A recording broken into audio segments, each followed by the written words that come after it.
Hey, welcome to the channel.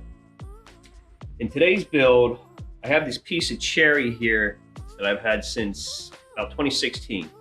So it's been sitting drying, and I've been trying to figure out what exactly to do with it. So I have this centerpiece that a family member of mine made for their wedding. So I figured I'm gonna try and make a base out of this piece of cherry to fit that design that they created.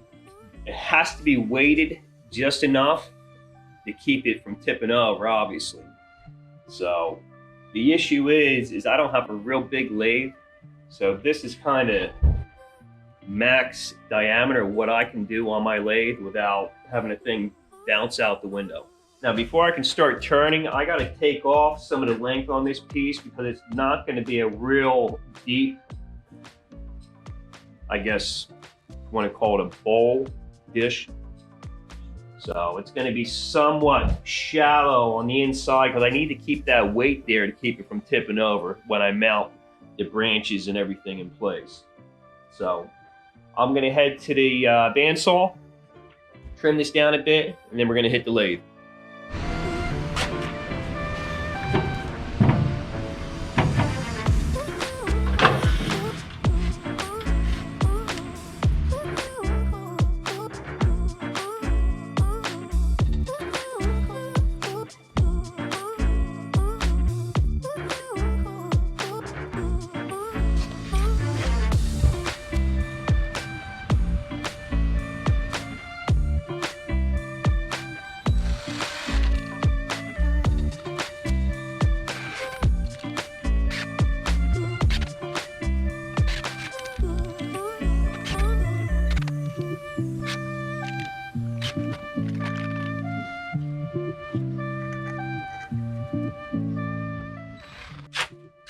All right, we got the cherry trimmed up, plate mounted, faceplate mounted. We'll change this chuck out and hopefully keep our fingers crossed that I don't have to trim too much off the corners and edges to get this thing balanced. Like I said, this lathe is not the biggest of lathes, and a lot of the work I do, I really max out the size limitation on this little lathe here. So let me get this chucked up, get this mounted, and then we'll start turning.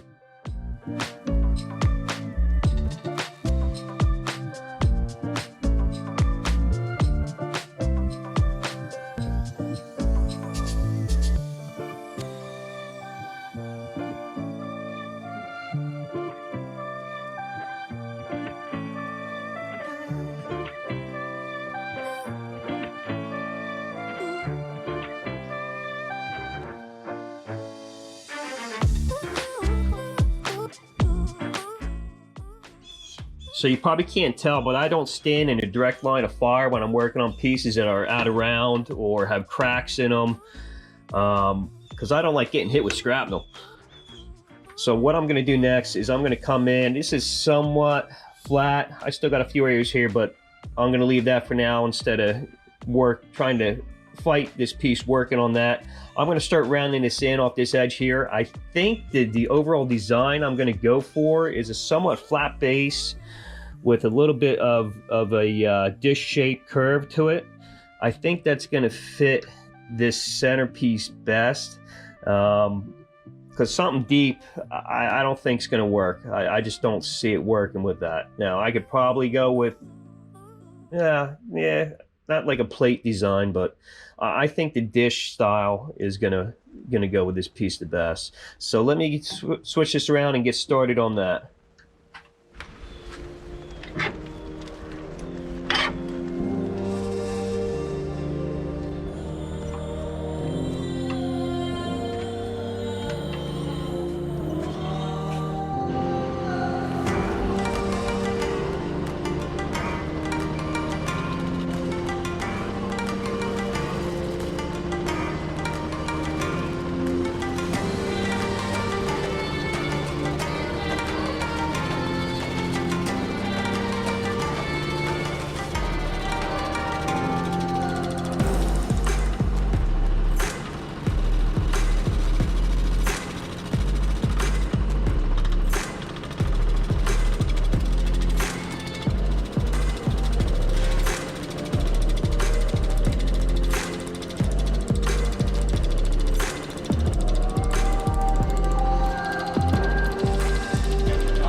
So I put a little bit of CA in these cracks just to stabilize them. I don't think they're going to go anywhere. I don't think it's going to be an issue, but still, anytime I'm working in a certain area and I see cracks, I use a little bit of CA just to stabilize it. So I'm looking at this piece, I'm looking at the shape, and I'm looking at where the live edge is, and I think I might have to go a little bit deeper than I initially thought I was going to do with a dish style shape. I'm going to try and get that shape as much as possible, but looking at what I see here, I'm going to have to take quite a bit off the back, and I don't think I want to do that. Thinking it over a little more, I want to have some weight in this base to keep the branch from tipping over. So we'll work with it and see what we come up with as it progresses.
All right, we got our recess cut. Get this ready for the chuck.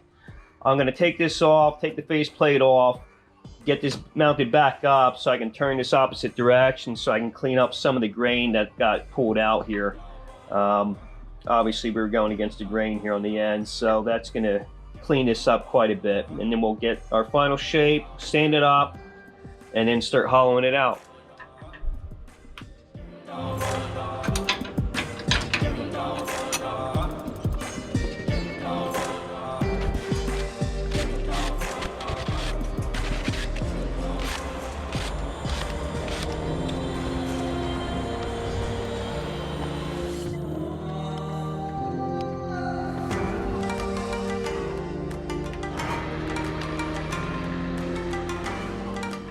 So before I get started, I want to just point one thing out. So when you have punky areas like you see here, where we have the sapwood, especially the cherry, it's spalted, so this gets really punky. What I like to do is I like to come in with some sanding sealer. I like lacquer. Deft is pretty good actually, but I like to use a lacquer sanding sealer. I'll go and I'll hit this edge or any of these areas like this where it's pulling the grain, because it's just punky wood. So I'll hit that, let that soak, give that a coat, and that helps harden up the grain a little bit, and 9 times out of 10 it will give you a nice cut. Sometimes I do have to come back and hit the area again, let it soak, and give it a couple more passes to get it cleaned up and get all this pulled grain out of here. But that's just something I like to do. It works pretty well for me.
So I've taken the piece up to 400 grit and got the vast majority of the tear out of this piece. I got a wormhole here. I got a couple deep pits. I don't think I'm going to be able to get out.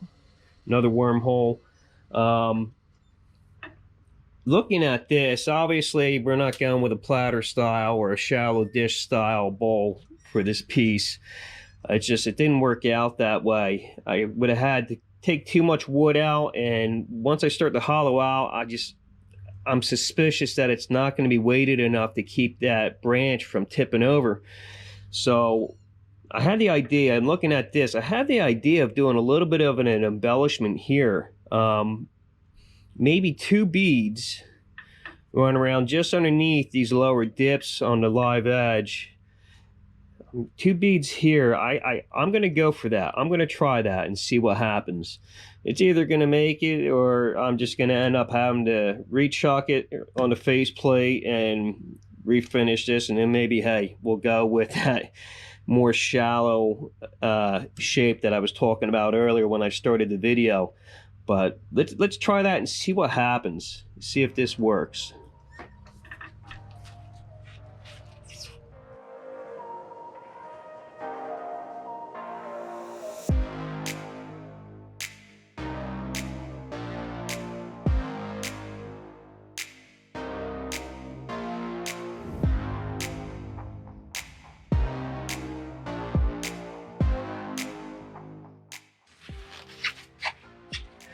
So I think the embellishment came out pretty good. Take a look.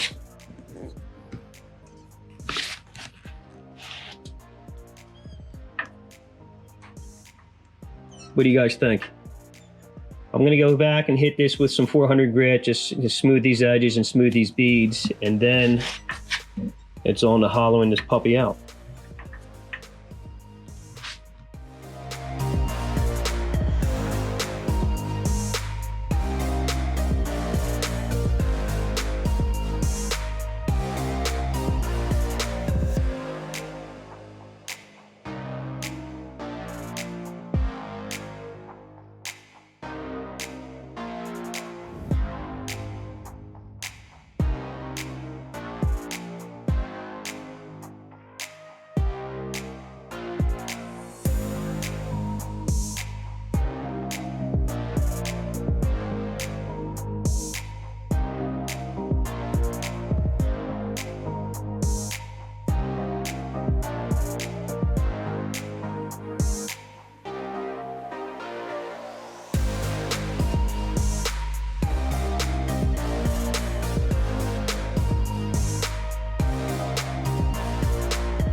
All right, I think I got the bulk of the inside out.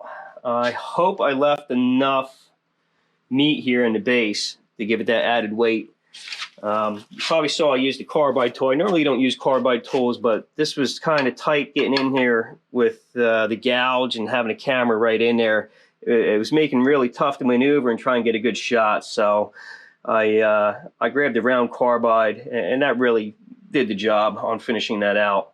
So what I got to do now is I'm going to go ahead and grab some sandpaper and start sanding this out, and then I got to go grab the branch and get the diameter of the base of the branch, get that, and figure out where I'm going to drill the hole and how I'm going to mount it in place.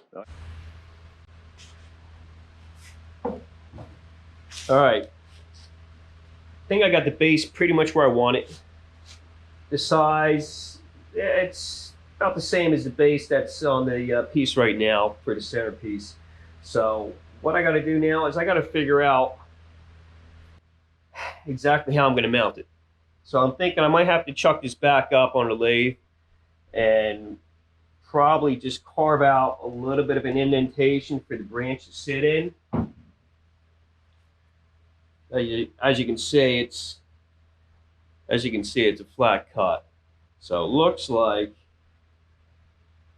it's just tacked in with some finishing nails. So hopefully I can separate it without breaking anything up. That's going to be the next feat here.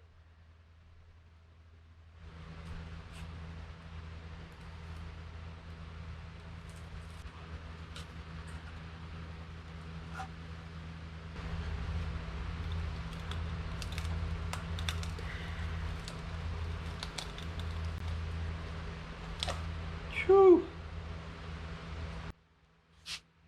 Look at that. Well, I got it. I didn't break it. I didn't break anything. But I was worried about that. I thought for sure I was going to bust this up. Look at that.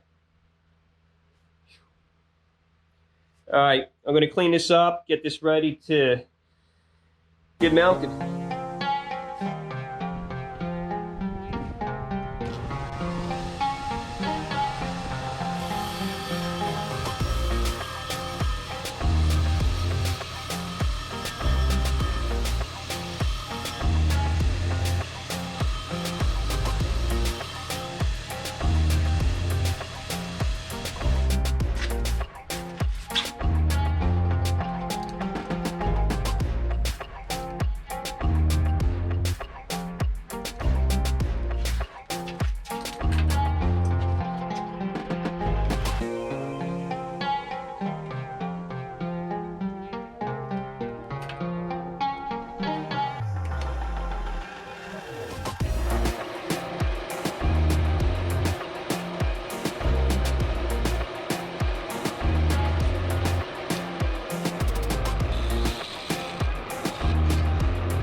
All right, so we got our recess for the branch. Decided to do a little more embellishment, do a little bead around it to kind of go with the outside of the bowl here. I'm going to go ahead now and start putting some oil on this, oil this up, seal it up, and then come back and determine how exactly I'm going to mount this branch. I'm thinking going to be some epoxy and maybe a screw coming into the bottom up through the base of the branch. That's probably the best option I have for mounting this branch and keeping it in place. So let's get started on oiling this guy up.